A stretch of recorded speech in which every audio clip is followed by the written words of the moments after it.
the July 14th session of the Texas Industrialized Building Code Council.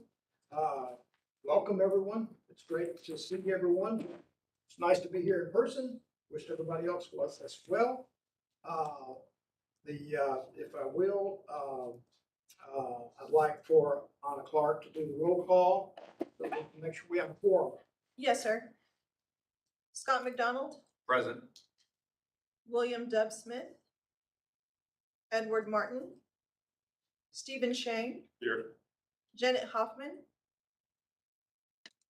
I'm here. Susan Arnold, Here. Benoit Curian, Otis Jones, Here. Edwin Lofton Jr., Here. and Johnny D. Scholl. Nice to III. meet you in Here. person. Oh, I'm sorry, and Carol Pruitt. Well, Present. We have a quorum, sir. thank you very much. So housekeeping initially, please, if you would, we're being recorded. So folks offline, mute your microphone unless you're going to speak. And we'll try to weather through this the best we can from two different or multiple locations as we have. Carol Pruitt, are you available? I'm here. Carol, I understand that you are our newest member. Welcome. Thank you. And do you want to give us just a little bit of information about yourself? Sure. Well, obviously, I'm the architect appointee. Been registered since 1984, I think, somewhere around there. About 10 years after I got out of school. Worked in the model building code industry for 16 years.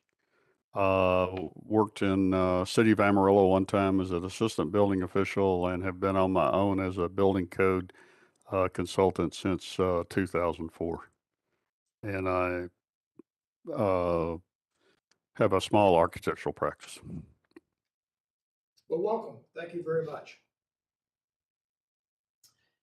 With that, we'll move into item C, open government training. Molly Fudal, if you want to run with that, go right ahead. Sure, thank you very much. All right, thank you, Anna.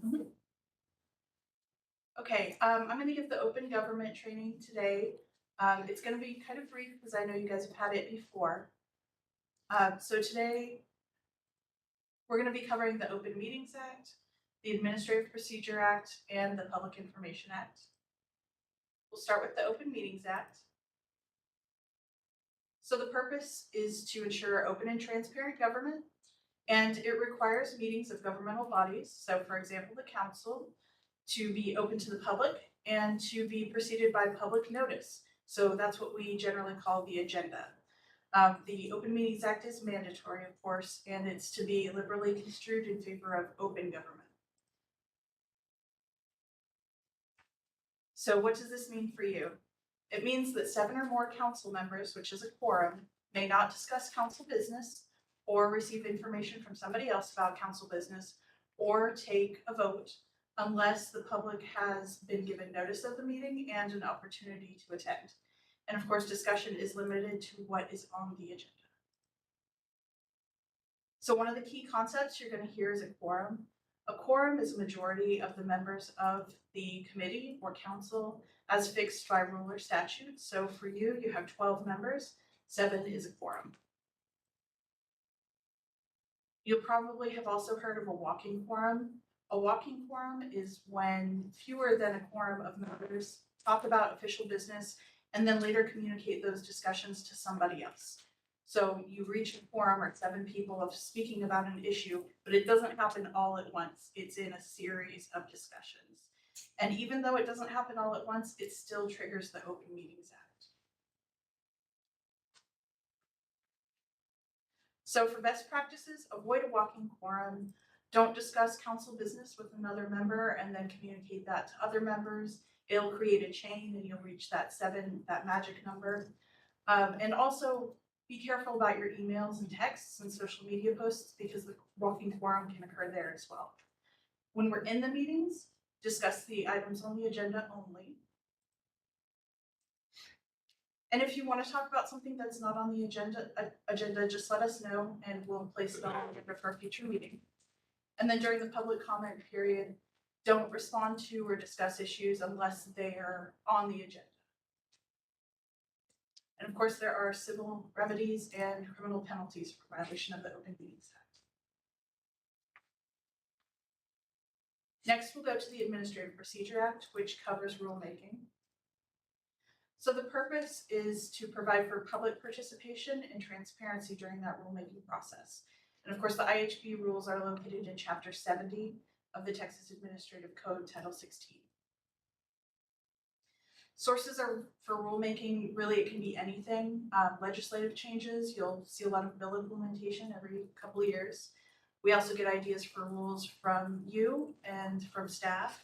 We have the rule review and then also a rule petition, which is basically a petition from anybody who's interested in the rules, and they tell us what they'd like to see. Here's a flow chart of the rulemaking process. Don't feel like you need to understand all of it. Staff is here to do the work of rulemaking. I just wanted to show you the various steps, and in the middle there is a 30-day public comment period. So when we're adopting new rules, we publish them. The public has 30 days to comment, and then we look and see what they think of the rules and determine whether we want to make any changes. Okay, I'll move on to the Public Information Act. This is sometimes called the Open Records Act or Open Records, and it's intended to allow the public access to information about the government because, of course, the government is a creation of the people and we work for the people. So it makes all documents, records, and other information relating to official business open to the public, and there are, of course, exceptions. Public information includes any information. It can be electronic or not electronic, and it doesn't matter what device it's on. So it can be on a personal device or a government-owned device. And the general rule is that it is open to the public. Of course, there are exceptions, dates of birth, email addresses, things like that, that are sensitive, of course, are going to be withheld. If you ever receive a written request and it looks like it might be a request for documents or information, a Public Information Act request, send it to the advisory boards team. They'll forward it to us in General Counsel's office. We'll take care of it. Conversely, if we ever get a request and we think that you might have information that's responsive, we will contact you and we just ask that you respond as soon as you can because we are under a statutory timeline. We have to respond as soon as possible, but no later than 10 business days after the request comes in. That's it for the presentation today. Thank you so much for your time and attention. Molly, thank you. From those topics, are there any questions from council to Molly, since we have her here at this point in time, that she can address for you?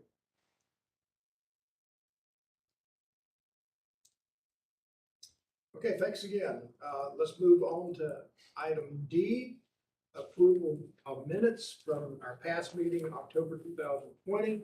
I'm hopeful that all of council has read those minutes, and I'm open for a motion to accept. Mr. Chair, Yes, Mr. McDonald? just a question, did we get the spelling correct? I know that there was a comment on there. The spelling of Benoit Curran. Yes, sir. I have that corrected. Okay, so moved to approve. Any discussion? Second. Second from Mr. Shang. All approve the meetings, say aye. Aye. Aye. I think that means it's approved. Yes, sir. The motion passes. Thank you. As of this moment, on action item E, there's no one has signed up for public comment. That's correct, sir. Okay, so we're moving on to F. F, the staff reports. Licensing Division, Chloe Whalen. Good afternoon, board members and Presiding Officer Brown. I am Chloe Whalen, the licensing manager for the IHB program. I will be presenting the statistics this afternoon. For manufacturers, we have issued new 22 licenses for the fiscal year of 2022. We renewed 160. That total population is 226. For builders, we've issued 44 new licenses, 230 renewals, and that total population is 374. The third-party inspectors, we've issued 1 new license, renewed 39, and that total population is 61. For third-party inspection agencies, we have issued no new licenses, renewed 5, and that total population is 7. For design review agencies, we've issued no new licenses, we renewed 6, and that total population is 7. And that concludes my. I'll be glad to answer any questions that you may have. Mr. Shang. Thank you for the report, Chloe. I'm noticing a downward trend possibly in both new and renewals. Is there any reason for that? Have you guys seen anything going on? No, sir. We normally, around this time, the renewals come in. This is kind of like the peak time for renewals, but not really sure on any new manufacturers or builders that are coming in to get registered.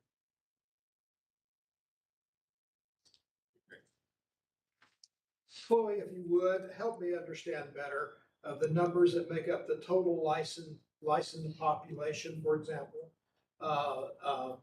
That's not a number that is that's derived from the new licensings and renew license. So what does the total license number actually mean for us? That is the total number of those individuals that are registered. So take, for instance, the third-party inspection agencies. So there's a total of 7, but only 5 have renewed thus far.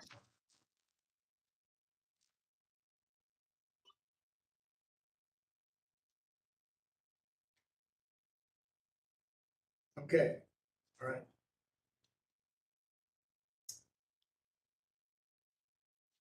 Any other questions from council? Chloe, thank you very much. You're welcome. Moving on to item 2, Customer Service Division.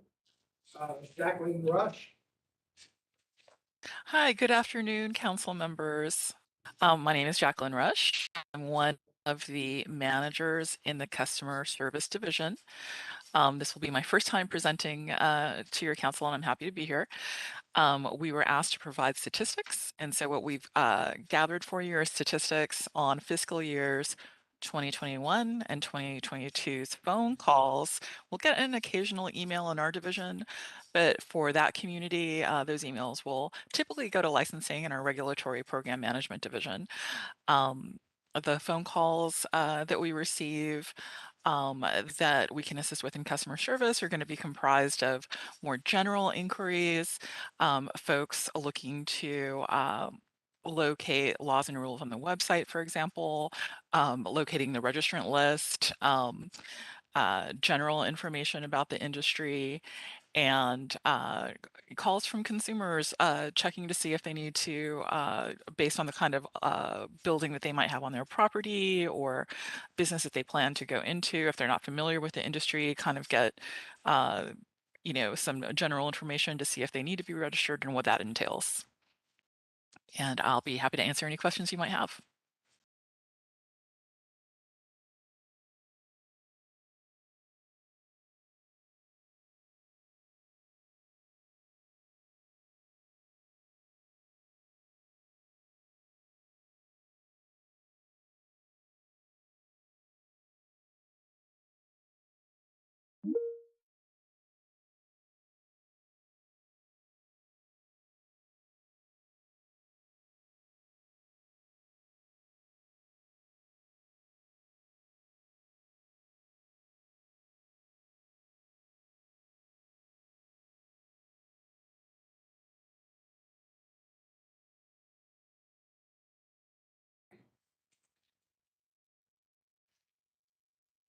Ms. Rush, we apologize. We had a technical issue on our end.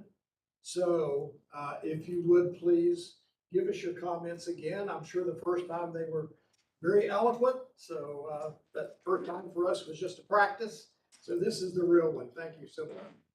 Yeah, absolutely. Can you hear me right now? Yes, you're coming through strong. Okay, very good, very good. Well, I'll start from the top. My name is Jacqueline Rush. I am one of the managers in the customer service division here at TDLR. This is my first time presenting, and I'm happy to be here presenting to the council. We were asked to prepare statistics on the number of calls that we receive. And so we've got statistics for 2021 and 2022 broken down by month in our report. Most of the emails received for this industry will be going directly to licensing or to the regulatory program management division. So that's why our report is going to feature mostly phone calls. The nature of the phone calls that we get are going to be from both folks in the industry and from the general public seeking general information. And so in our division, we may help them navigate to a question that can be answered in the FAQs on the website, finding a correct form, finding the registrant list, going through the laws and rules if they have a specific questions on those. And those are typically the kind of questions that we will answer in our area. And if somebody needs to be referred to a subject matter expert, of course, we will go ahead and make that coordination happen. And I will be happy to take any questions you might have. Any question from any of the council members? Information. Ms. Rush, thank you very much. Thank you. It moves to F3, Enforcement Division, Amanda Barrera. Good afternoon, board members.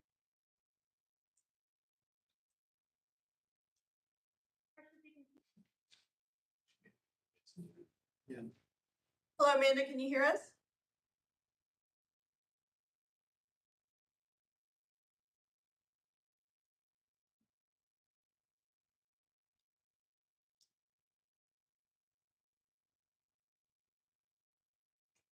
Can you hear me? Amanda, if you can hear us, we cannot hear you. Okay. We can We now. can hear you. We can Go ahead. now. Okay, I'm not going to touch anything. Okay, I will start over. Good afternoon, board members. My name is Amanda Barrera, and I'm a prosecutor in the Enforcement Division.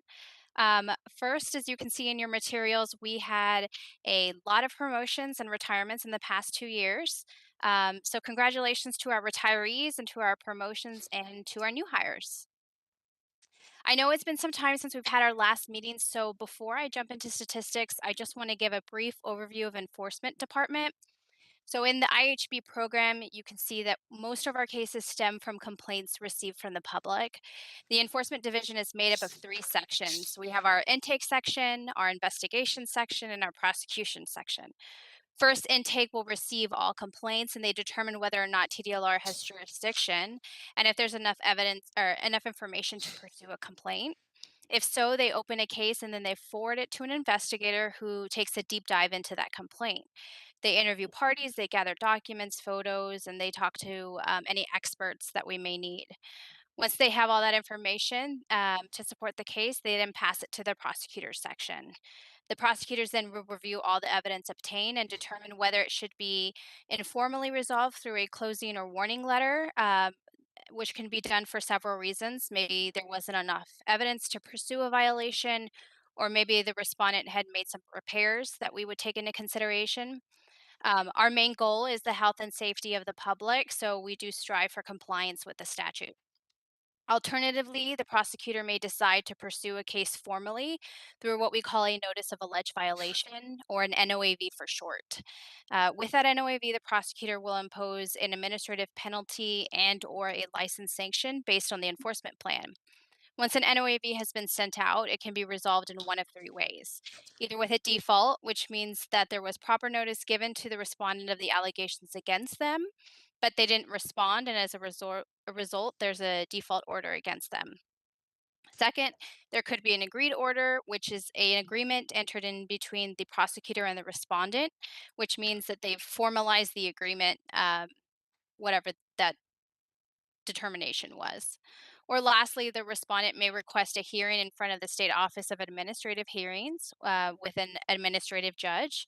Once that's over, the case is then presented to TDLR's commission with them making the final decision on the outcome of the case. They can either adopt the proposal for decision that the administrative judge recommended, or they can decide to rule a different way. So with all of that in mind, let's move on and dive into these statistics. So here you can see the breakdown between the program IHB and TDLR as a whole. Today I'll be discussing fiscal year 2022 through May, and as well fiscal year 2021. So here we have listed our performance measures. These numbers tell the legislator how we are doing.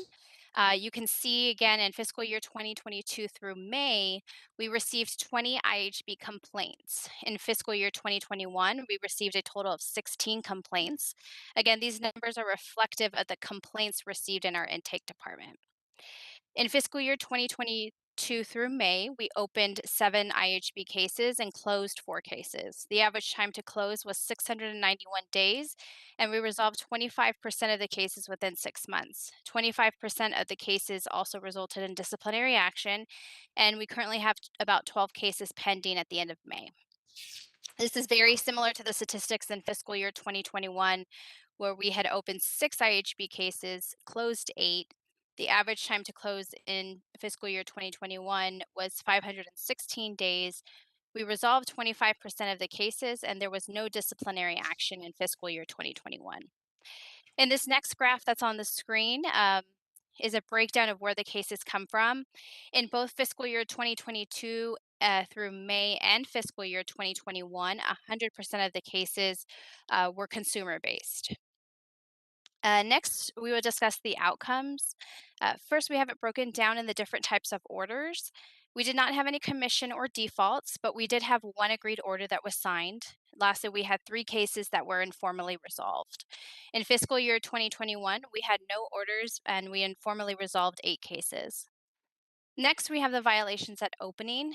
These numbers reflect the allegations listed in the complaint and when the case is first opened by intake. In fiscal year 2022 through May and in fiscal year 2021, the top violations were construction building codes, no registration, and misleading or deceptive acts. In fiscal year 2022 through May, we had 1 case that resulted in disciplinary action, which brings me to our last discussion, these case highlights. So the case that I have for you is regarding Oak Creek Homes, LLC. Oak Creek Homes accepted the department's determination for failing to construct a unit in accordance with the International Residential Code. It was discovered during the negotiation process that the complainant had filed a private suit in conjunction with TDLR's complaint, and they were scheduled to go to arbitration hearing on the similar issues. Thus, in the interest of consumer protection and fairness to the respondent entered into an agreement with the department that they would comply with the results of the arbitration within 30 days. Failure to do so would result in a $12,000 administrative penalty. So that's the only case that I have for you today and the statistics, but I'm happy to answer any questions. Stephen Chang has just raised his head. Thank you for the presentation. Amanda, why is the average time to close so much longer for IHB compared to the rest of TDLR?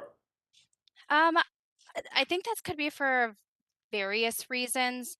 In this program, first COVID really kind of struck us.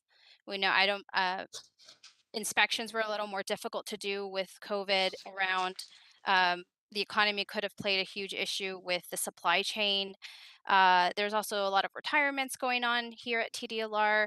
And then most importantly, we tend to have a goal to get compliance, and sometimes that takes some time for us to close out that case. So we assure that the respondent is making the repairs or whatever is needed to comply with the statute. Okay. Any other questions from council? Ms. Burr, I thank you very much. Thank you. Moving to item F4, Regulatory Program Management Division. Kelly. Yes, if I could actually start off this one. My name is Chris Russi. I'm the Building and Mechanical Section Manager in the Regulatory Program Management Division. I did want to cover the personnel update, and then I'll get it right over to Kelly so she can talk about the important stuff. First off, in March 31st, 2021, Yvonne Feinleib retired as the RPM Building and Mechanical Section Manager. May 31st, 2021, I took that position, and now I'm the Building Mechanical Section Manager. Shortly after I received this position on May 31st, 2021, Donna Lipke retired as the IHB Program Manager. As everyone knows, Donna was the program for decades here at Tdlr with 35 years of experience here at the state of Texas and Tdlr with IHB. She's absolutely sorely missed, but luckily we had a lot of talent up in the lineup. So next one is Kelly Kelly. On November 15th, 2021, she was promoted to the IHB team lead. Kelly, you'll notice that in between May 31st and November 15th, there was some time there. Kelly graciously stepped up, to ensure the program continued running without that program team lead position. Of course, we recognize that and officially promoted her on November 15th, 2021. Also propping up Kelly, she was recently featured in an article published on the ICC website. There's a link to this article in your staff report. I'd highly recommend looking at it. It's a great article. In the article, she discusses her participation in developing that national code for modular housing. There's still some steps to be taken on it, but we're looking to adopt that more on a national level to get more in line with national standards and what everybody else is doing.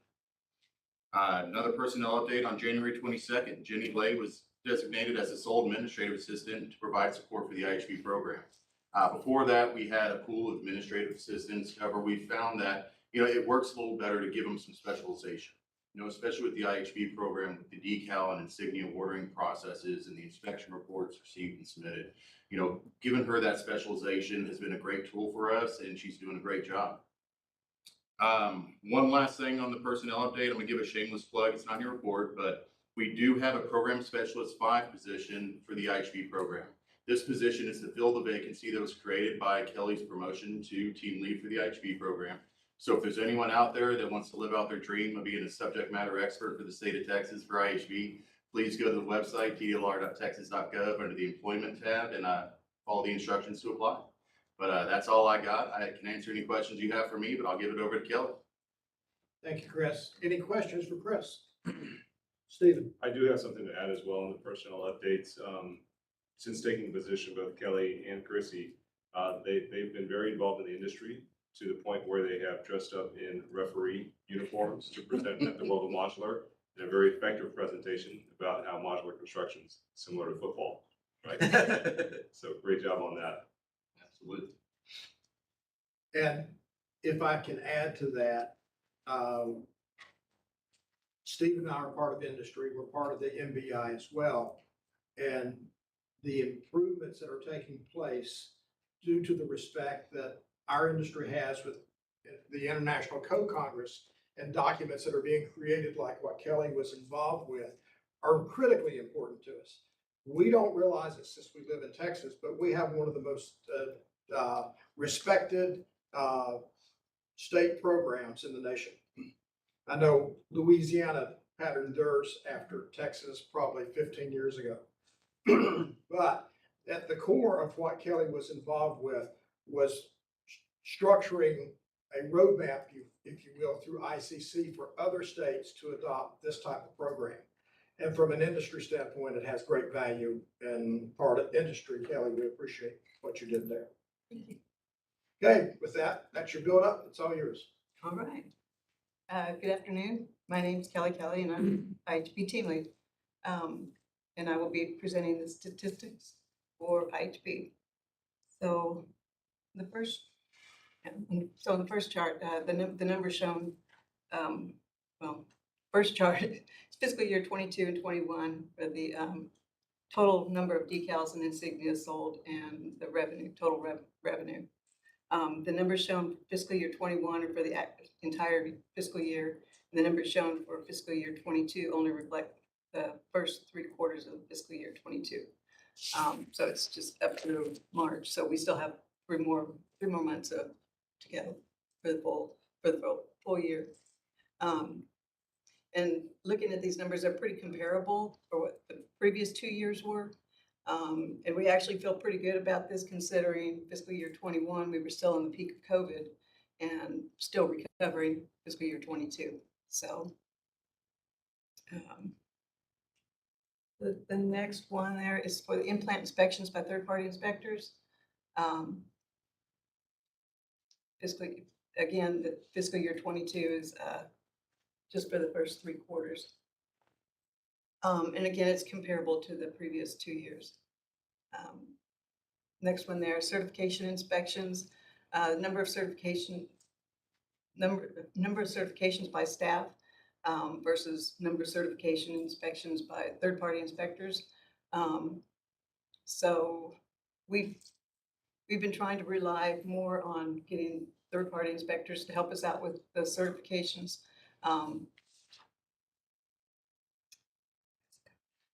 Because of COVID and the restrictions that have been placed on. Yeah. The next box there is for the plans that approved by third-party inspectors. And then last box there is plans reviewed by staff for certifications.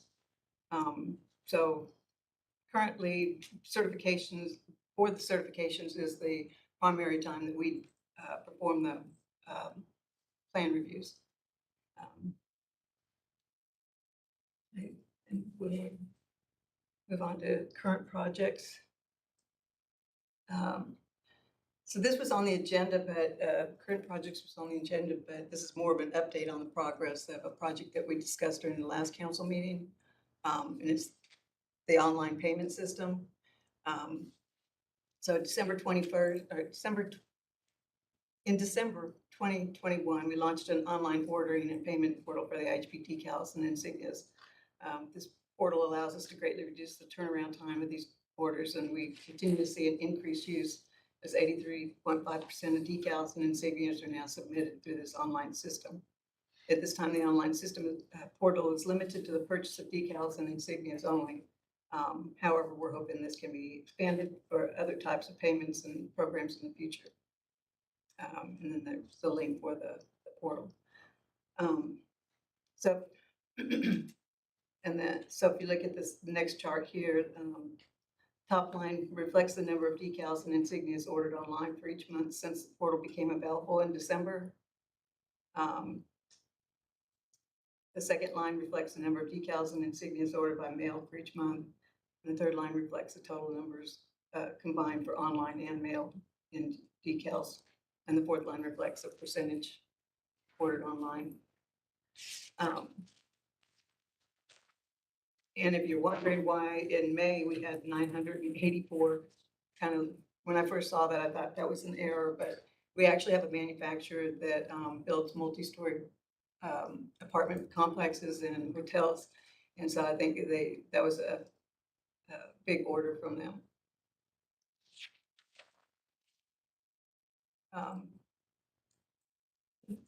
Okay, so the next one is so we had 31 manufacturers certified since our last council meeting, which again is, for less than 2 years, is pretty darn good. I mean, that's an increase in the number of manufacturers that we've gotten certified. We have 15 certifications that are in process, and we've completed 700% inspections and have 1 in process. And that concludes our steps. Okay, Kelly, if I may, going back to certification inspections, those are done by staff, the department, and those that are done by third party. Is that done in conjunction with someone from staff working with the third party? Yeah. Or is the third party run on their own? Well, it depends. If it's a third party that that doesn't work directly for the inspection agency or DRA, but let me think how to explain this. For the most part, it's the third party. We are providing oversight to the third parties, or they're assisting us on the certifications. So if I'm a new manufacturer, I reach out to the department and say, I want to have a certified shop through the IHP program. Are they contracting separately to a third party at that level that they intend to be with? Or will that company reach out to you or your department and ask, what steps do we go through? And is a decision made at that point in time that you utilize a third party? If that be the case, does the third party act independently under your rules? Or is there oversight to the third party actively during the plant certification process? Typically, if it's a third party and we are not physically there, we're still providing oversight. So in the end, the final decision, after all the pieces are pulled together, is by the department. Absolutely. Okay, thank you. Any additional questions for Kelly?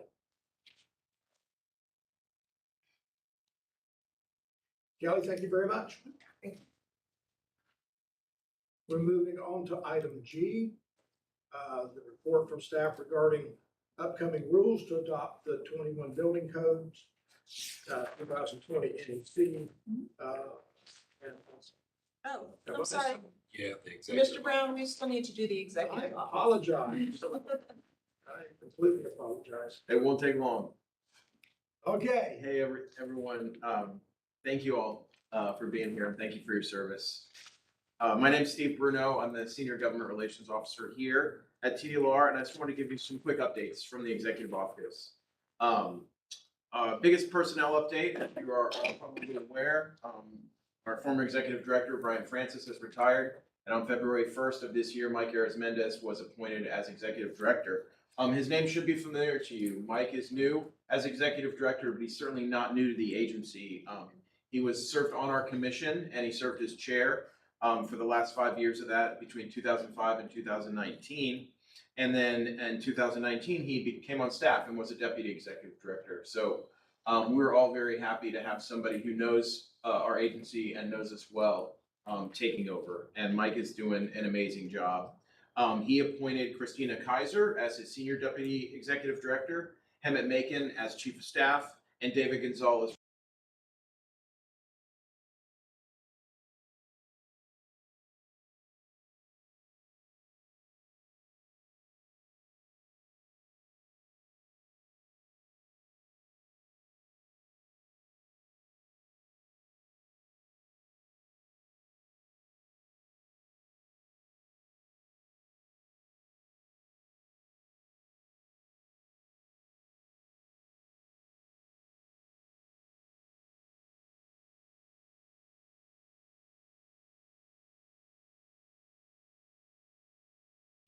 Good. Okay, thanks a lot. The biggest thing that happened to our agency last session was that our sunset bill went through and was approved by the legislature, House Bill 1560. Most importantly, it continued our agency until the year 2033. No real changes to this program. However, I do want to note that there were some changes overall to the way advisory boards can meet. It's one of the lessons we learned from the pandemic. And in our bill, in the new law pertaining to our agency, all advisory boards are allowed to meet in this fashion with a hybrid. It can be all hybrid, it can be partly in person, but there's no longer a requirement for all advisory boards to meet in person. The ability to meet virtually will continue on. And we see that as a very positive thing, especially in helping to attract and retain advisory board members from across the state. As you know, we do want to keep a good cross-section as possible geographically.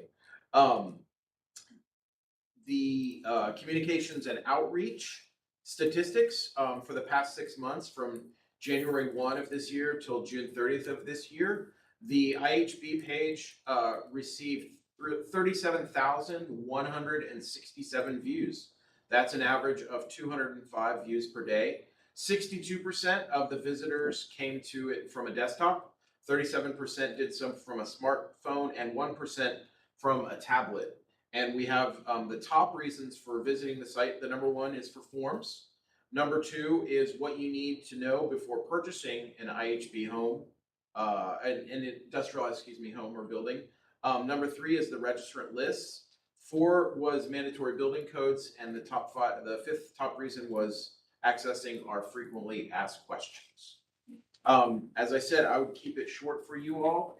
If there's any questions that I can answer, I'd be glad to. Mr. McDonald? Yes, sir. Just a question as it relates to the number 3 was consumers, or presumed it was consumers looking for information on what they need to know. That was number 2, actually. Number 2. Yes, excuse what me. you need to know before purchasing an industrialized home or building. And what was that number, or that percentage in comparison to the others? Do you have that? I don't have the breakdown, but I can get it for you. Yeah, just curiosity, just, how important it is for, citizens of Texas to be looking at our website and how it relates. Yeah, I should not do this, but we had 37,000 total, and it was top 2, so Yeah, no, the math You're is good. not my strong suit, but I will. you're good. No, we'll get- it was we'll more get- curiosity. Yeah, absolutely. We'll be glad to get that for you. Thank you. Sure, thank you. Question as it relates. Any other questions from council? Steve, thank you very much. Thank you. Now moving on to item G, report from staff, upcoming rules to adopt the next building code, in this case, 2021. But if I can add to that, the last conversation we had, the last meeting we had, October 2020, there was still conversation about 2018 I-codes versus 2021. So I'd like to open this discussion with council about opinions relative to 2018 and 2021, since I don't think we really resolved that in our last meeting. So I'd like to open that up to my fellow council members for discussion. Particularly, I'd like to hear from the building officials on the council relative to their thoughts about the 2 different code editions. And I will defer to our online guests if they have any comments. Suzanne or Johnny, do you have any comments relative to the jumping to the 2021 over the 2018 edition? Mr. Brown, we have Molly Fudel here who has a report if you want to have her. Oh, give I'm us sorry, yours. I'm jumping ahead of myself. That's okay. That's quite all right, and I can wait, or I can give you, Let's do this. I don't want to leave something out, so please go ahead and give your report. And then obviously this is an area I'm eager to get resolved, so I apologize for my exuberance. But Molly, please go ahead. I apologize. Oh, no, thank you so much. So as you mentioned, we're working on a rule package. It's actually gonna do 3 things, but the most significant would be an update to the building codes. We talked about 2018, we talked about 2021, of course, we're on 2015 right now. And internal staff discussions, we talked about the fact that it is now 2022, and there's been a little bit of time to compare how the 2021 codes have been to the 2018. So staff has begun looking at the new codes, 2021, and see how they should be adapted for the modular program. Of course, we will need your expertise, regardless of which code we go with, to figure out what kind of amendments we need to make, what appendices need to be adopted. And so before any kind of rules get proposed or anything like that, we will have a work group meeting, and there's another agenda item on that to get your expertise. Our thought is that will take a couple months, and then we'll come back to you with our recommendations, and it'll be in the form of a rule package. It'll go through the entire rulemaking process with public comment. And then once those new building codes are adopted by the commission, they wouldn't take effect for 6 months. So that gives the industry plenty of time to advance notice.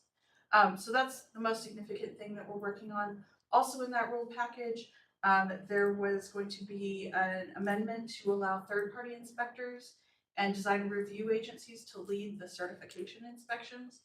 That would essentially just free up staff time and give us more flexibility to focus on things like audits and monitoring the existing certified manufacturers. If we make that change, staff would still be able to perform those certification inspections. It's just that we'd have a little bit more flexibility in terms of scheduling them in a more timely manner. And then the third thing is flat fees for decals and insignia. The goal there would not be to increase or decrease the amount of fees overall, but just to be able to provide a little bit more certainty and not rely on square footage in terms of how much each decal is going to cost. So I'm available for any questions you might have, and if you want to talk about preferred building codes, and I know Kelly's here as well. Molly, if I can ask, and I think I have a feel for it, but I think all of council needs to understand the steps that we've got to go through. We've got an amendment process, which in our scope is more of an administrative changes within the code.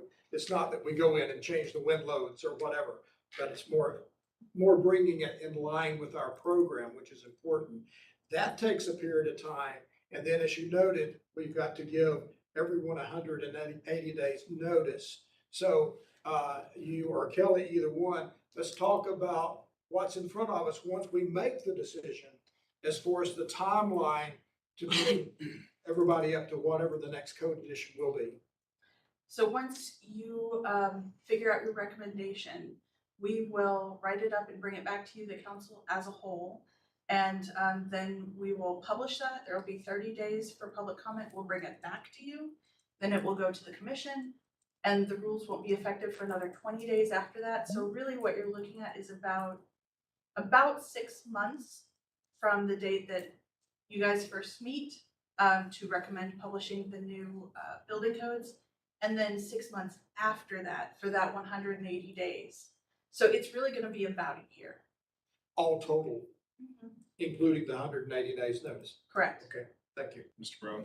Yes, Mr. Shane. So one question on the logistics. If we're in the rhythm or the habit of meeting once a year as council, how does that play into this kind of 6 month and 6 month? Does it mean 2 years before this can actually go, or can we? No, we'll meet more often. We would meet more often to get this through. Correct. Got it. Mr. Pruitt looks like he has something he would like to say. Yes, Mr. Pruitt, if you need. Well, I was just going to respond to Chair's question when he's ready for that. Okay, I understand. Yes, Mr. McDonald. Just 2 points of clarity. One is that the rules, I heard two pieces, and so I just want to get the clarity. One is a question, is staff's recommendation of the 2021? And I presume as the agenda is written, it is. That's what we have been working under, but Very of good. course we are. Nope, absolutely great. Fully supportive. Number two is the rules work group. So I heard two pieces in this. The rules work group would be working through all of these items in G to include the amendments or proposed amendments, if any, to the construction codes. Is that an accurate statement? Yes. Okay, and I don't specifically recall, I think to the past, we may have had a codes work group, which may not be necessary.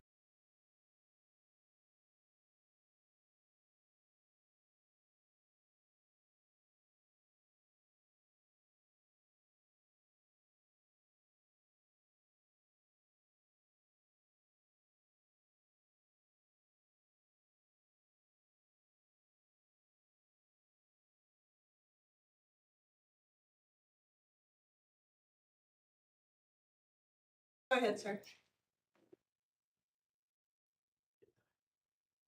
No, that was really all that I had, was just getting that clarity.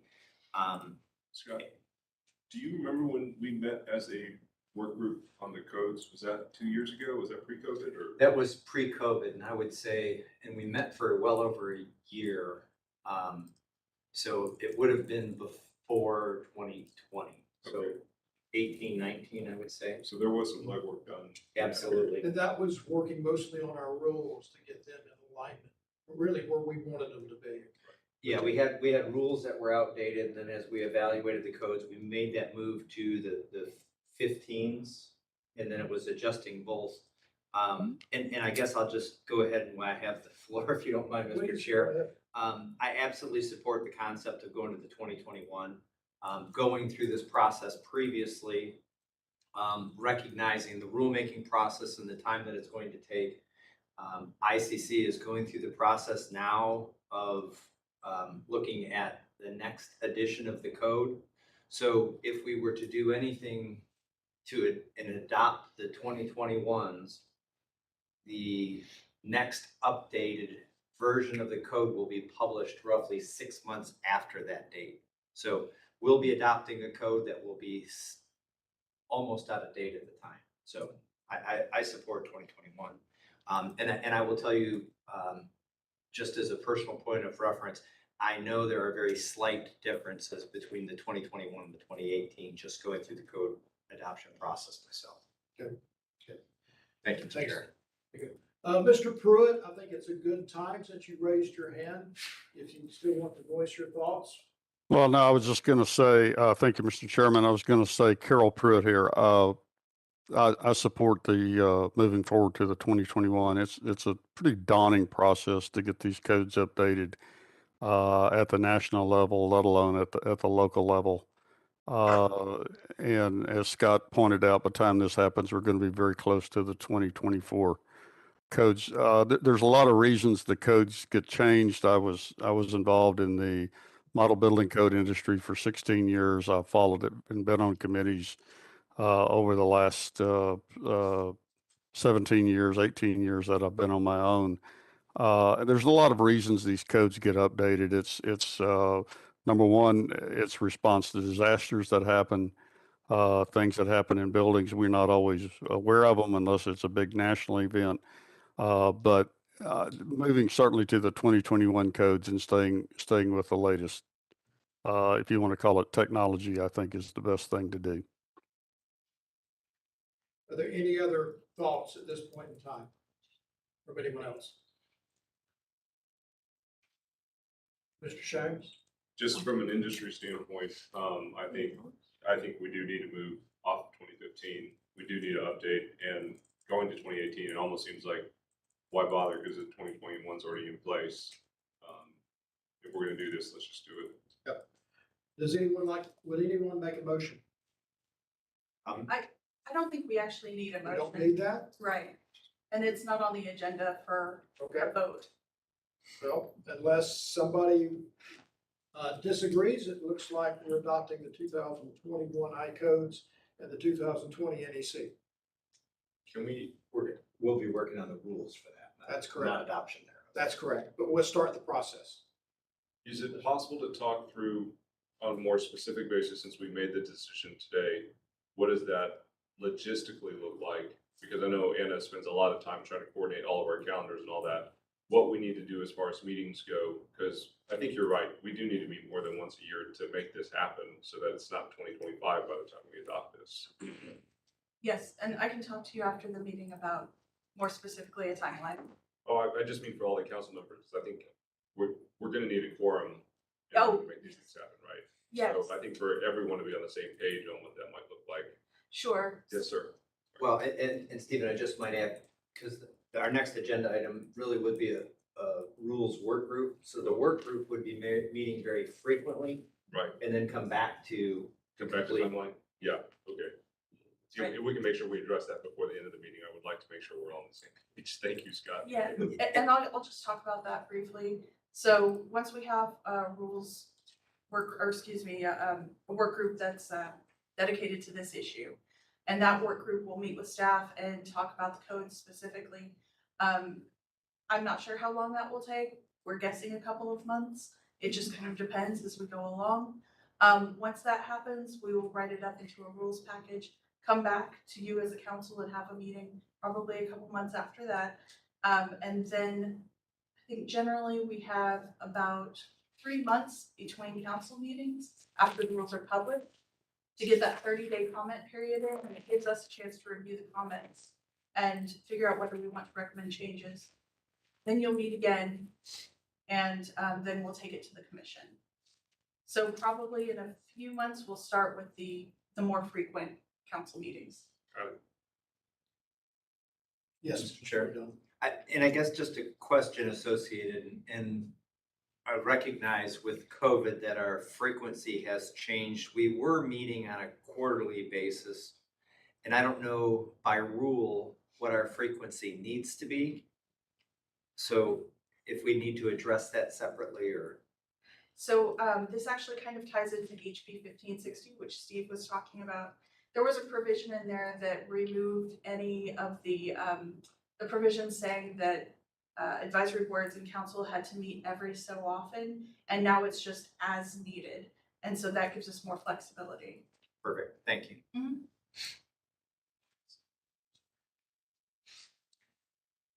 Any other comments on that topic?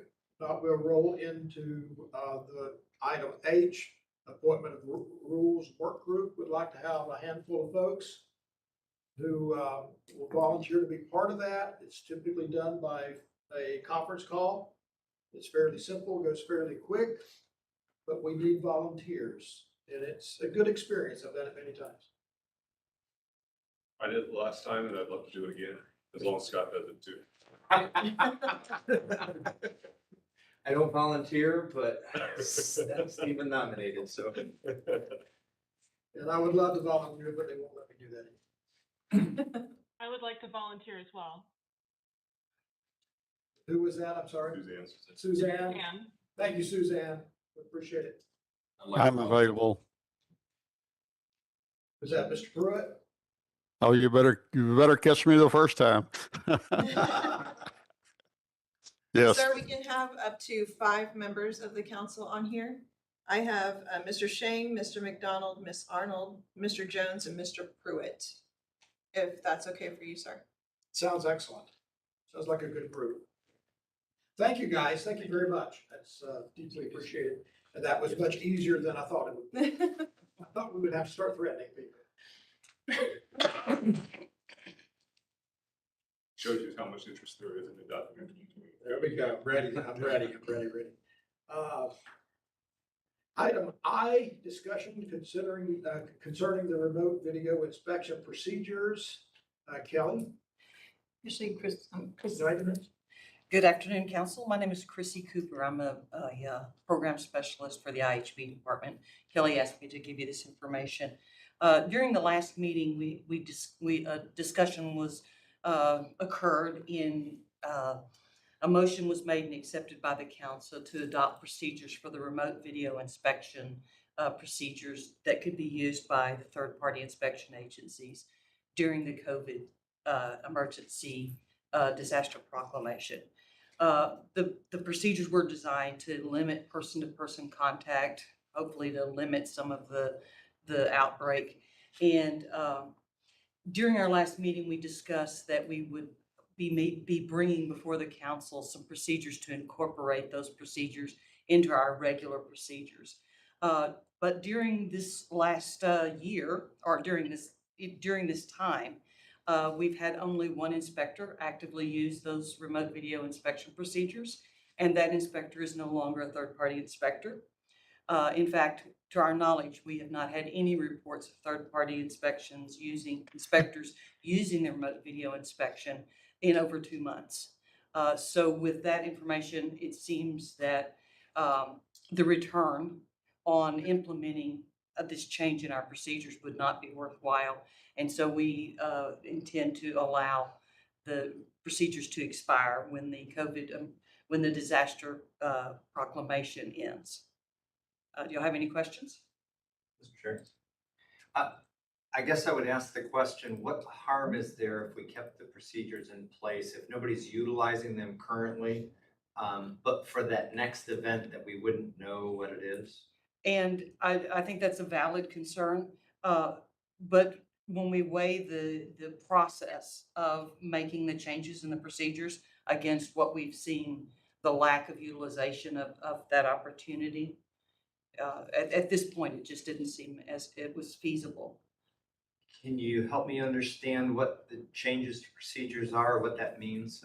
It would, Molly may be able to give us some better idea of what procedures would be involved, or what process would be involved in changing the procedures to allow the third-party inspectors to perform remote video inspections on a regular basis and provide that option to them instead of it just being under the emergency proclamation for COVID. So we would write them up in the council procedures and bring them to you at the next meeting. But would it not be the same? I mean, we kind of did the heavy lifting, and I could be, that I'm not remembering correctly. We did the heavy lifting on how to make the process work. And we were doing it because, again, it was under just emergency conditions to try to expedite. But I think we checked all of the boxes and we did an awful lot of wordsmithing. I think to add those, or at least have that availability as whether it's the director deems necessary or some caveat that it wouldn't be an expectation that is normally used, but at least then that process is in place rather than having to recreate this if ever there were a need again. And I believe that's certainly valid, and if that's what y'all would like us to do, we will certainly pursue Just my that. 2 cents.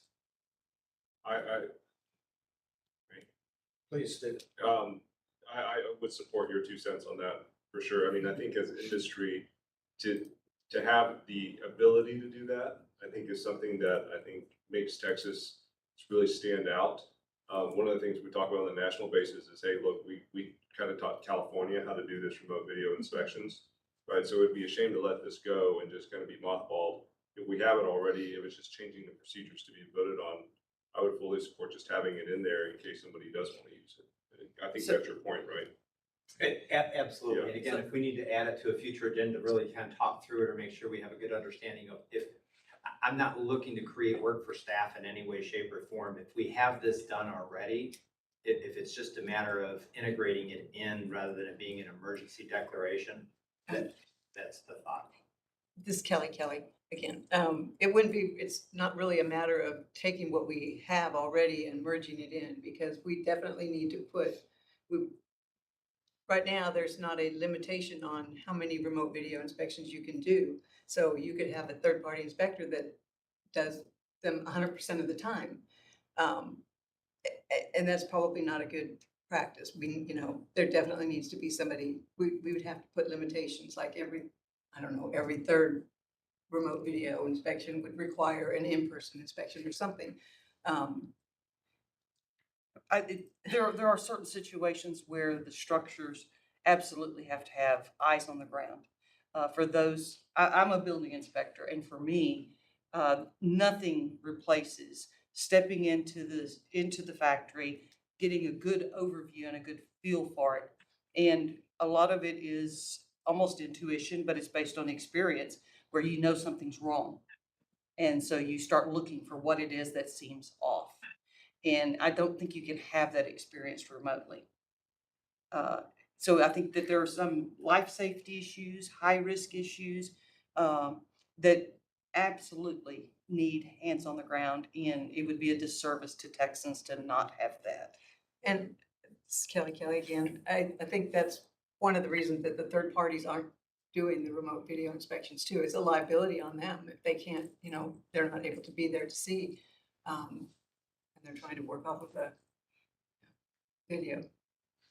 And I 100% agree with that. Some of this was really just a paradigm shift and really have to wrap your head around the thought of trying to do a remote video inspection. And I don't think it is suitable for all types of inspections. I think there are opportunities for that. And I guess I might like to at least explore the pros and cons of why we wouldn't want to keep it in the rules. Again, at the director's discretion, putting some time limits to that, or the number of inspections, or there has to be a rationale or a reason as to why, that a justification. Again, I just want to make sure we're not throwing the baby out with the bathwater. We've created this. Do we keep it that at least it's available as a tool in the toolbox, not as standard protocol? And I would have no expectation that third party would be using this 100% of the time, nor 50% of the time. But I think there may be opportunities based on whether it's remoteness or whether it's weather, whether it's another pandemic, not knowing what the next could be. Absolutely. Or maybe It would even be good to have it in the toolbox for sure. Okay. I think the consensus here is none of us really love a remote video inspection. Just don't. I agree with everything that you said there. But under certain circumstances, to know that we have it, that we can dust it off quickly and implement it, I think is a nice tool to have. We will certainly bring something to the next council meeting for you then. Am I correct? Absolutely. We already picked a work group and this can be a topic of it. You know, this kind of ties into the rules. It's allowed by the rule for us to do so.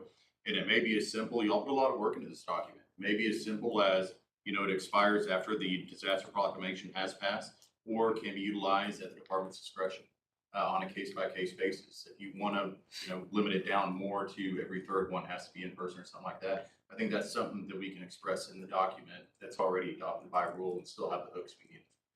Thank you, Chris. Thank you. I apologize to council. I just realized that I again missed something. We could go back to item G. Allow third parties to lead certification inspections. And I think that we touched on that a little bit earlier, but that is noted in G and we did not talk about that specifically, I don't think. Yeah. That was something that I mentioned just very briefly, because mainly we were discussing the codes. But that's something in the rules that we're looking at, is changing that so that third-party inspectors and also the DRA who works on documents for that manufacturer. You might read what the rule, currently what the rules say. Okay, It's in the, so currently, they are not allowed to lead the certification inspection. They can be team members, but the department is the team leader, I believe. And so what this amendment would do would be to allow these third parties to lead that certification inspection. And that would free up department resources for audits and just monitoring our existing certified manufacturers.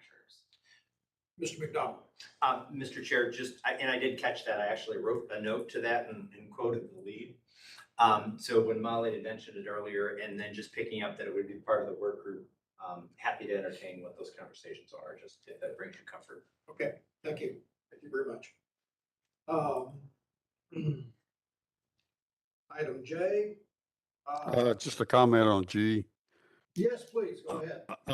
Yeah, as a registered accessibility specialist myself, I just point out that in another department under accessibility, you know, the registered accessibility specialists are doing, as far as compliance with the Texas accessibility standards, they're doing all of the review and all of the inspection on probably about 99% of all the work, save and except some state facilities that the department still look at.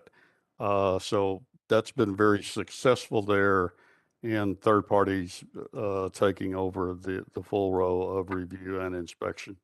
And of course, we don't do a certification at the end, but we do have to determine what's not compliant. Thank you, Mr. Pruitt. Item J, discussion and possible action regarding approval of third-party inspectors, third-party inspection agencies, third-party site inspectors, and design review agencies.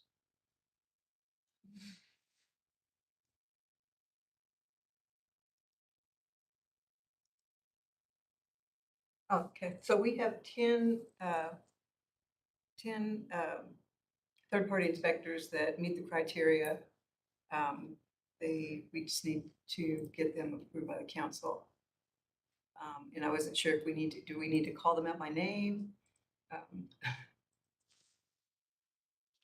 think there's like, everyone has been provided documentation. Even though it's limited, it does give who they're connected with as a company, which probably has more meaning to people from industry, since we deal with those folks, than some of the others. Typically, in the past, we just approved them all as a group. If that's okay, then that's still acceptable to me. Yes, sir. Mr. McDonald. Mr. Chair, just a point of clarity. You mentioned 10, there are 11 on the spreadsheet. oh, my mistake, Nope, I just want to make sure, just so that we're not, my mistake. so you're speaking to just the entirety of the spreadsheet that Yes. was provided. Yes, sir. And I'm good and happy to make a motion if, Please do. motion to approve staff's recommendation. Second. Who was second? Scooter? I can't tell. Raise your Carol. hand if you were the second. Carol. Carol was the second. Those are approved. Thank you. Sir, let me go ahead and do a roll call vote for you. Please. Scott McDonald, Yes. Stephen Shang, Yes. Carol Pruitt, Yes. Janet Hoffman, Yes. Susan Arnold, Yes. Otis Jones Jr., Yes. Edwin Lofton Jr., Yes. and Johnny D. Scholl. Yes. Motion passes, sir. Thank you. Moving on to item K, election of new chair and vice chair. Everyone, I think, probably is pretty much understanding that since I've been on this group since October 2010, and that I'm retiring from my real work job in 2 weeks, that the governor says I can't stick around anymore. And it's been a wonderful experience, a wonderful experience. So with that being said, the floor is open for a nominee for chair.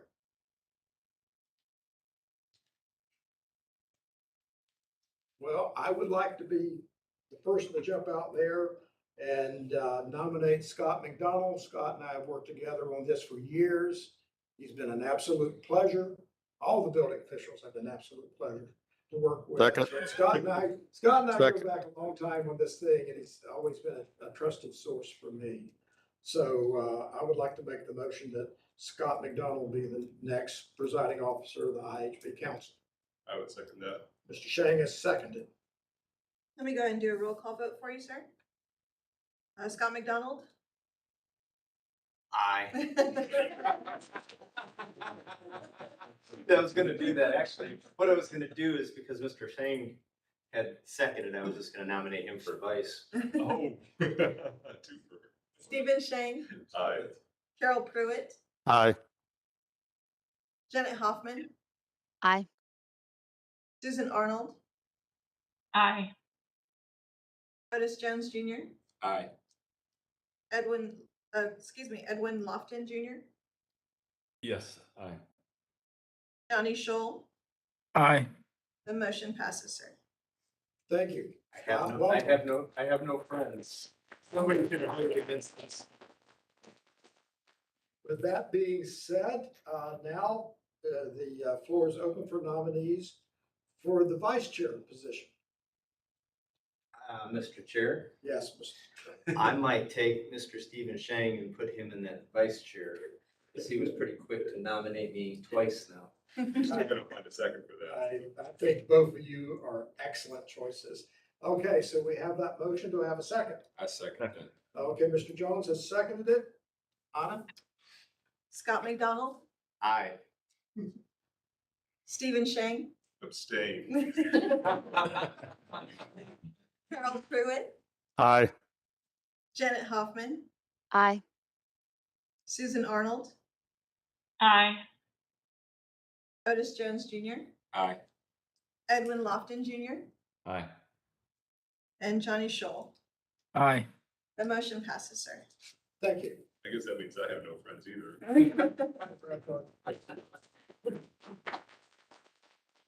So before we move on, we do have a little something for you from the department. It is It's not a bill, is it? It is the Spirit of Tdlr Award for commitment and dedication to public service and grateful appreciation of Ronald L. Brown.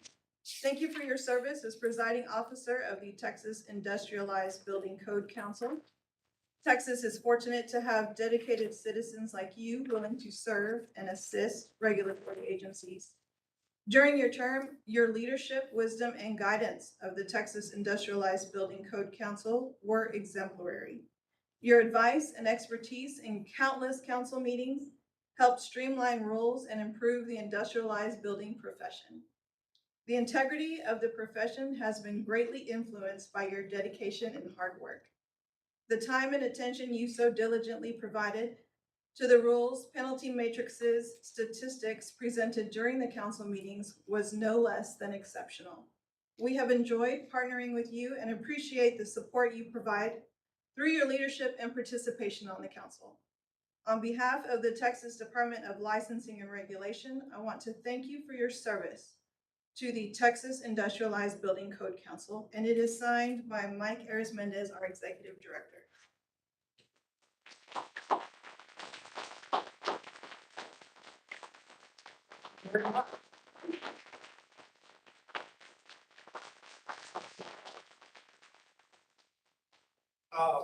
Just a few comments, since I guess this buys me a little bit of a moment.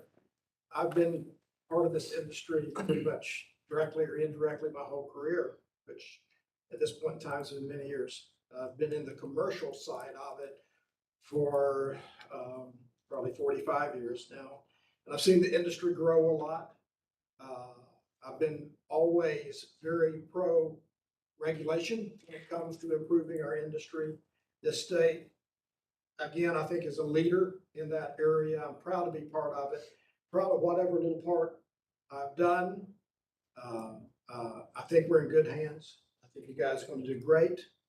And I sincerely appreciate this. At this stage of time and in my career and age, something like this means a lot. And I do appreciate it. Thank you so much. Thank you, sir. Mr. Chair. It's been a pleasure. I might add, true words. My time of having a colleague and a friend, he has been one from the industry side, looking for regulation on the industry side. And it's very refreshing. You will be sorely missed and huge shoes to fill. So appreciate you. Thank you, Scott. I appreciate that. Okay, recommendations for agenda items for the next council meeting. Mr. Chair? Yes, sir. I might ask if staff might be able to provide an updated directory of staff for the board and then an updated staff list. So we used to receive a list of everyone with their contact information if we could get that. So not necessarily for the next agenda, but I guess on the agenda, we did kind of talk about all of the new positions. So it might be nice to be able to see. And even if we could get something with Tdlr and all of the changes with Tdlr, let alone with the council. Of course, I'll send that out to you. Thank you. So Molly, to your point, so we're gonna spend 2 or 3 months drafting the rule changes and then getting together for another 2 or 3 months to meet as a rules work group. So then what would be the agenda item in the next meeting where we're actually, do we approve the rules as noted? Is that how you see that? So you'll recommend publishing them for public comment, Okay, and they'll include the updated building codes. gotcha. So I would say that would be on the agenda, recommendation to publish the rules. And I guess maybe for a point of clarity, so we have recommendation for agenda items for the next council meeting, and then the following item is the date. So if we're anticipating that we're going to be an extended period of time for the next meeting, then I think that's valid. If not, then it would be perhaps an update or at least the status of where we're at for the entire council to be able to weigh in if need be. It looks like Mr. Pruitt has his hand up. Yeah, it's more of a question for, and maybe this is something we'll cover under the adoption of the 21 code, but I'm curious how the industrialized buildings are reconciled with the state's accessibility code. And not out here to throw arrows at anybody, but I have encountered personally a number of industrialized buildings delivered at site with significant number of non-compliant elements regarding accessibility when they were delivered. So I'm just curious about how that works with the department. So that's something we can discuss in the work group. And then I think Mr. Pruitt is on the work group, so we can pay attention to this. So the accessibility standards are a part of, we've adopted the accessibility standards. And I might, Carol, I might chime in and just say that if there is a noted violation, it just needs to be notified to staff. They should be in compliance with PASS. So there is no question. It is, the rules are consistent. Yeah. My concern is the buildings being delivered on site and then having non-compliant elements. So I wasn't sure how they were if they were being reviewed before they got built, So anyway, we can talk about that in that. Yes. I'll add something brief, Carol, and it's probably smart for me to do this since I'm about to exit.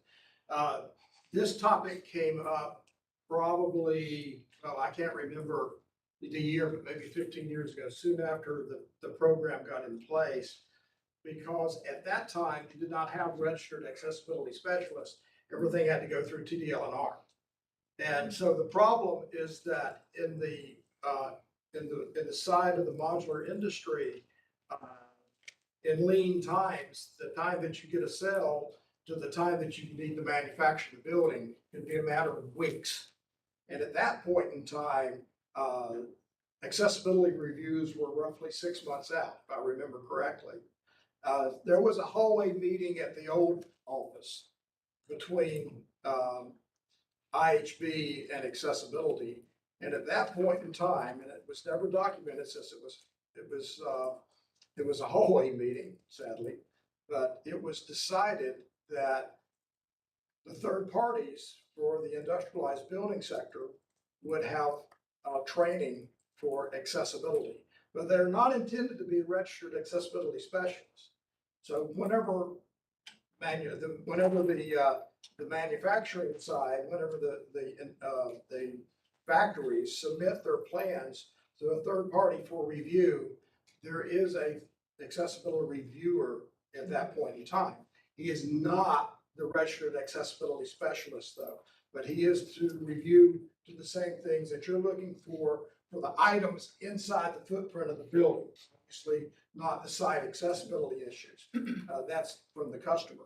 At that point in time, I know with my company, we instruct the buyer of the building to engage a registered accessibility specialist because the building official will be looking for that registration number for that. So at that point in time, the person in your role has complete authority as the registered accessibility specialist to go inside the building and look. If something was overlooked during plan review or mismanufactured that doesn't conform, at that point in time, the manufacturer, the builder needs to come in and address that issue and make it correct. But yes, there is a review process and an inspection process, but actually it's duplicating, in theory, what you're doing as a registered accessibility specialist. Thank you. Okay, discussion of date and time for the next council meeting. So I would recommend that we actually pull you later, see where we are with the work group and whether we're gonna have those ready for you at the next meeting. Or if, like Mr. McDonald said, if it's just going to be an update. Can we just have a brief discussion on whether it makes sense to have it quarterly, kind of like what I think you were saying, Scott, where we just have it quarterly, and that way we can see if the next meeting is an update or if it's an actual vote, or to have it biannually, so once every 6 months. And that I think we can debate the merits of both just for a little bit, and then we can poll the group to see what works better with calendars. But I think we should decide as a group at least what we should try to achieve, because I feel like it's been over a year since we last met, right? Yeah. And A question. yeah.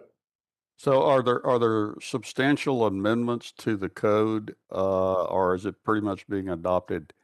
I mean, I know you have your rule provisions, which are separate, but the technical provisions, are there being any substantial amendments being made to it, or is it pretty much being adopted as is? I don't think, Carol, I'll try and address that. I don't think it'll be a heavy lift. We did a lot of that work, so I think it's really gonna just be reviewing with staff and staff comments. So there are any other number of rule provisions that may take some time to kind of talk through as well. I don't know what all work staff has done to date and how prepared they are. So I guess it would be my recommendation that I don't know if that's you, that we're gonna be kind of setting up the work group in the calendar. So if you're gonna send out some some dates and what that frequency might look like. To Stephen's point, I think we have to separate the two. So the work group has some work to do. And then now for the good of the whole, I don't know if staff has any needs for this body to meet anytime soon. And if there's a need for quarterly, to Stephen's point, or if it should be semi-annually. But I think it is important that we at least get a good idea of when.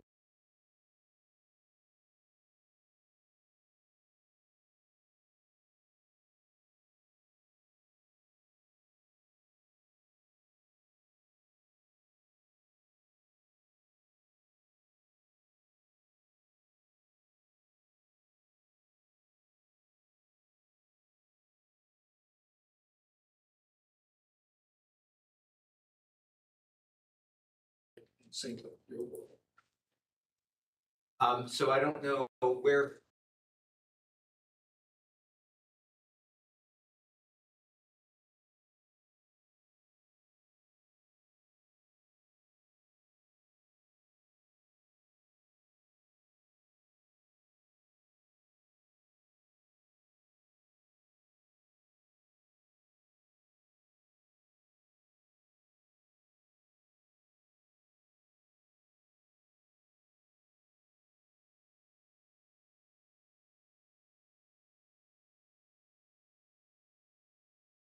If we want to, for the whole council to meet, once the work group has finished their discussion of the rules, then we can do that, and we can just give the council an email blast and let them know the status of the work group. If that's preferable, or we can meet, or I can say tentatively that I'm going to be polling the council for 2 to 3 months out.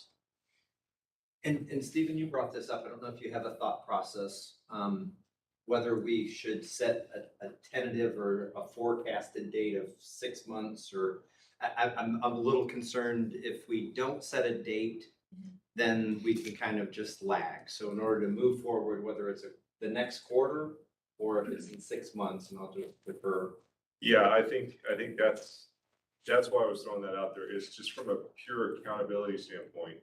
Like if we say we're gonna set it for 6 months, what are the deliverables on those 6 months? Because if at the end of the 6 months, let's say the work group hasn't met, we haven't made the decision on the rules and all that, then it might be another 12 months before we even meet to say we want to adopt this, and then it goes to public comment. So then all of a sudden it becomes an 18-month, 2-year process as opposed to a 1-year process. So that's the only reason I'm saying maybe quarterly.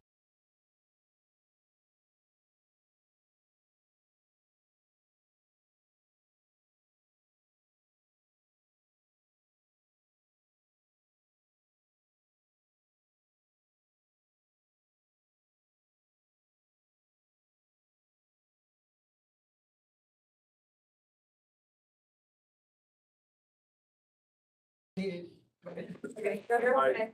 My only question for staff, and this might actually facilitate the meeting, is all these reports on statistics and everything, staff spends a lot of time putting those together.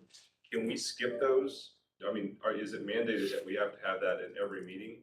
No, of course, we were actually talking with our executive office Yeah. to kind of streamline our meetings and make them a little faster, just give y'all the status reports ahead of time like we do, and then just ask if you have any questions regarding the staff reports. That's one thing that we can do to make these a lot quicker. So we met quarterly, it could be like a 45-minute meeting without staff having to do a lot of prep work on that, and we could just talk about whether the work group's making progress or we're hitting some big bottleneck that we need to resolve as a council. And if I might, I appreciate that. So maybe just for some nods from the rest of the council, if we were to say that we were gonna meet again in October, not necessarily have an overly intense agenda. Of course, we can do this virtually, but be able to go through and get an update as to the status of the work group. And maybe the work group's able to pick on some of those simpler topics, the implement of flat fees, the lead certification of inspections by third parties, and maybe the building codes aren't done, or maybe they are. but we can at least provide an update, keep everybody on track. So to Stephen's point, if it were, the next one were October as a quarter, then we'd be into January for the following. So we could just do 2 tentative dates. You could fish what those dates might look like. And then the work group then has some accountability to be able to report back to the council in October and in January, with all hopes by the end of the year having the work group work complete.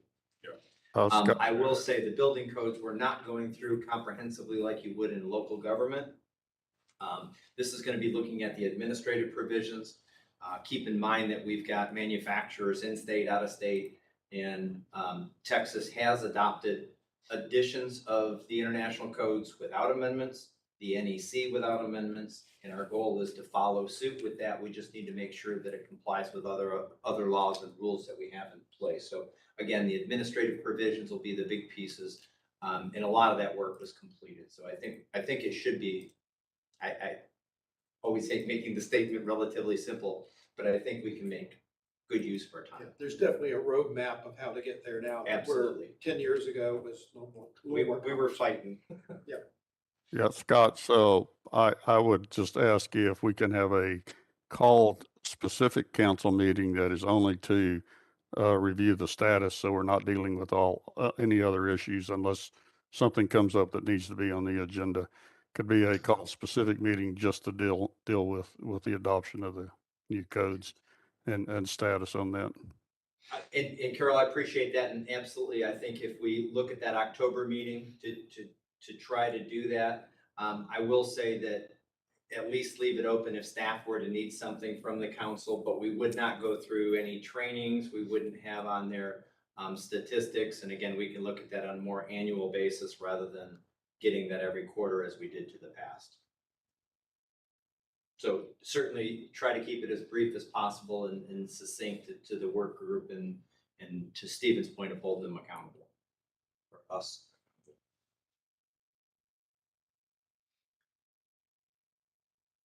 That sounds good, sir. I can go ahead and poll the board for an October meeting. That's okay. That'd be great. Let's do October and January, that way we get both said. Okay, October and January. Unless anyone's opposed. Hearing none, we'll say yes. Sounds good, sir. Thank you.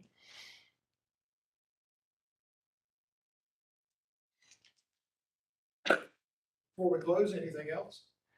Mr. Brown, I would like, Chris Cooper, I would like to make sure that we add on the agenda items, the review of the RVI for third-party inspection agencies. Okay, thank you, Chris. With that, Mr. Chair, I shall make a motion to adjourn. Motion accepted, second by Mr. Shane. Thanks, everyone. Thank you. Yeah.